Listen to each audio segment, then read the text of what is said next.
In this video, we are going to discuss about scanning tunneling microscope, is also known as STM. What is an STM?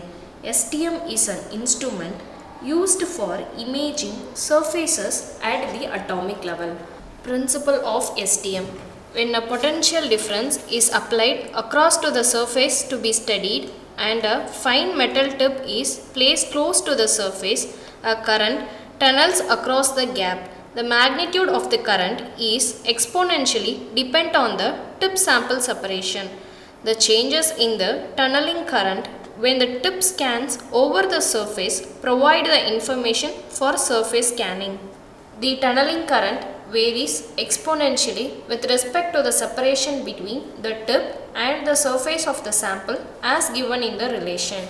This device consists of the following parts: tip, positioning system, vibration isolation system and computer. The tip is made of tungsten, gold or platinum. It is mechanically or electrochemically sharpened so that it has monoatomic point. The positioning system consists of a coarse positioned and a piezoelectric controlled scanner. It is used to set the tip sufficiently close to the sample surface. The XYZ scanner is often a cylindrical or a tripod made of piezoelectric material.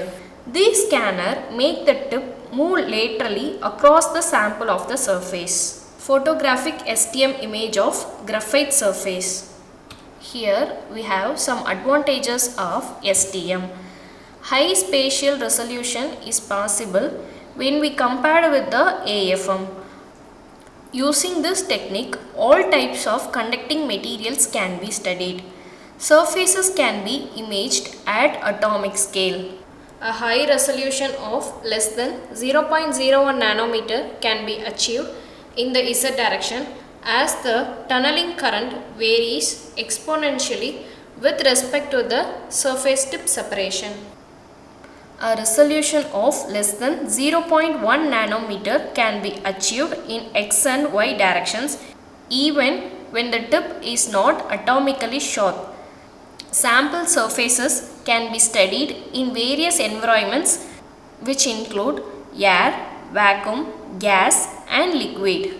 Disadvantages include maintaining the tip within 1 nanometer from the surface without touching it requires great mechanical precision.